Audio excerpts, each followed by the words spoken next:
Good morning everyone. তো সকালে উঠে একই ম্যাজিক হয়ে গেল, হাতের মধ্যে এগুলো কি কি চলে এলো। তো দেখেই নেই কি কি।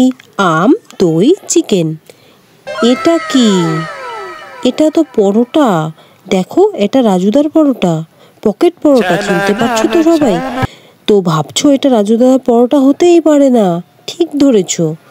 যাই হোক, পরোটার সামনে আর খাবো না, এটা হতেই পারে না। তো খাওয়াই যাক।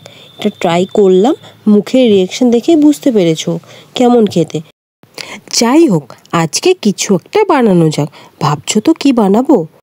তো প্রথমেই চিকেন দেখিয়েছিলাম, ওটারই কিছু একটা বানানো যাক। চলো তবে আজকে চিকেন কারি বানানো যাক। এটারই পুরোপুরি আমার স্টাইলে বানাবো, তোমরা চাইলে ট্রাই করতেই পারো। তো প্রথমে পেঁয়াজ আলু কেটে নেব, তারপর ওভেন জ্বালিয়ে তেল গরম করতে দিতে হবে। তারপর কেটে রাখা আলুগুলো ভেজে নিতে হবে।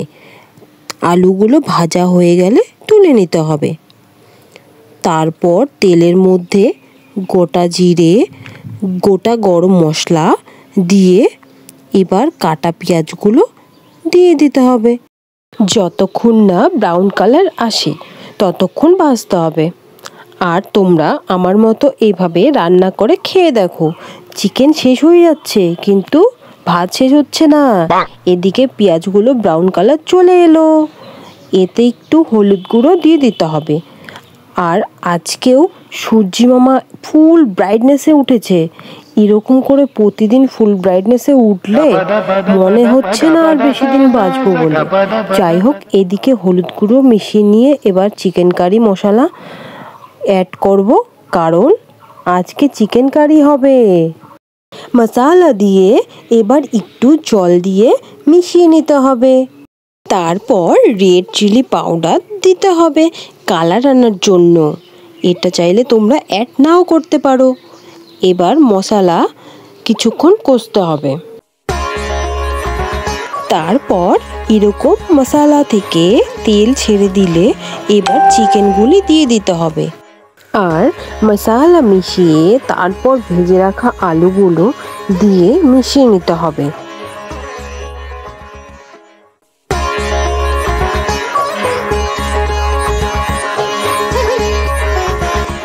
আর এদিকে দেখো, একজন খিদে বাড়ানোর জন্য এক্সারসাইজ করছে, বলছে খিদে বাড়াতে হবে, টেস্টি রান্না হচ্ছে।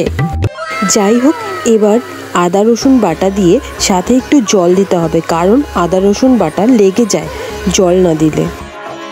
এবার সব মিশিয়ে নিতে হবে আর কিছুক্ষণ কষতে দিতে হবে।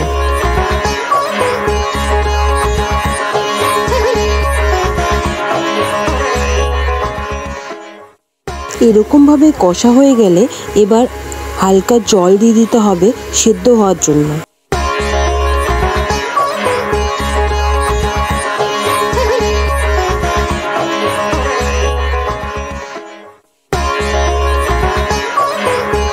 এরকম সিদ্ধ হওয়ার পর জল শুকিয়ে গেলে তারপর ঝোলের জন্য জল দিয়ে দিতে হবে।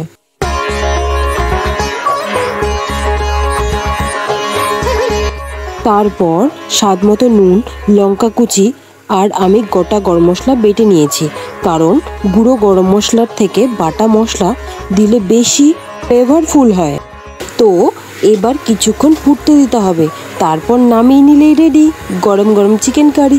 বাড়িতে একবার আমার মতো করে রেসিপি ফলো করে দেখো, পেট ভরে যাবে কিন্তু মন ভরবে না, মনে হবে যেন আবার খাবো।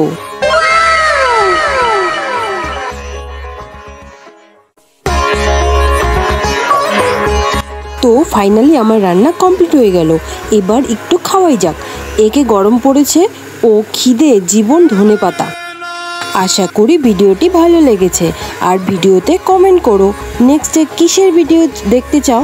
সবাই ভালো থেকো, টাটা।